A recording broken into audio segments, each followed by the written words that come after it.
আমিও গণমাধ্যমে দেখেছি যে সার্জিস আলম এবং তাদের কয়েকজন নেতৃবৃন্দ তাদের উপর হামলার অভিযোগ এটি গণমাধ্যমে দেখেছি। আর সার্জিস আলমের হাতে দেখলাম যে এখানে কিছুটা ব্লিডিং হচ্ছে। তো দেখেন ঠিক আজকেই ওই সমাবেশ থেকেই নাসিরউদ্দিন পাটোয়ারি নুরুল হক নূরকে যেখানে পাবে সেখানেই জুতা পেটা করার জন্য সে নির্দেশ দিয়েছে। লাইভে আপনি শুনেছেন? এক্স্যাক্টলি, আমি আপনাকে প্রমাণও দেখাতে পারবো। এবং তিনি প্রতিনিয়ত বাংলাদেশের মাননীয় প্রধানমন্ত্রী তাকে নিয়ে গালিগালাজ করছে।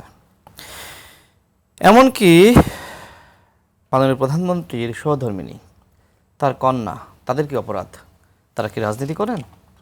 তাদেরকে কটাক্ষ করছেন, কি বিশ্রী ভাষায় কথা বলছেন, এগুলো আসলে মিডিয়ার সামনে বলা যায় না। তো এরপরে আসলে বিএনপির নেতাকর্মীদের আপনি কিভাবে তাদেরকে শান্ত করবেন? তারপরেও বিএনপি দায়িত্বশীল ভূমিকা পালন করছে।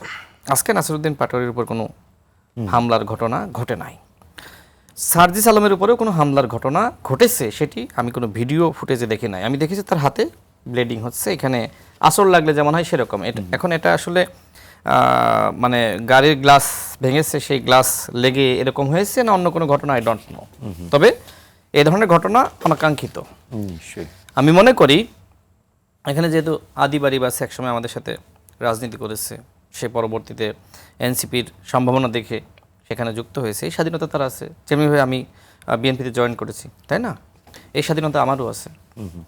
এখন প্রশ্ন হলো যে রাজনীতি করা, সমালোচনা করা আর গালিগালাজ করা, রাজনৈতিক ভারসাম্য নষ্ট করা, এটা কি এক?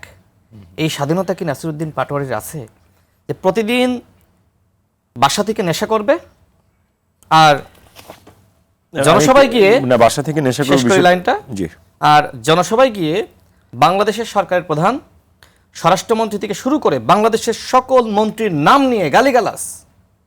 দেখেন, বিএনপির সংগ্রামী মহাসচিব, আওয়ামী লীগের নেতৃবৃন্দও অনেক সময় তার সমালোচনা করতে গেলে ভাবে।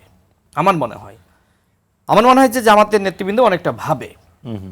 কিন্তু এই নাসিরউদ্দিন পাটোয়ারি সর্বশেষ বিএনপির সংগ্রামী মহাসচিব, মাননীয় মন্ত্রী মির্জা ফখরুল ইসলাম আলমগীরকে নিয়ে যে ভাষায় কথা বলেছে, এরপরে যদি নাসিরউদ্দিন পাটোয়ারি ঠাকুরগাঁও, যেখান থেকে তিনি নির্বাচন করেছেন মির্জা ফখরুল ইসলাম আলমগীর সাহেব, ওই এলাকায় গেলে তিনি কি আসলে খুব মানে যেভাবে যাবেন সেভাবে ফিরতে পারবেন?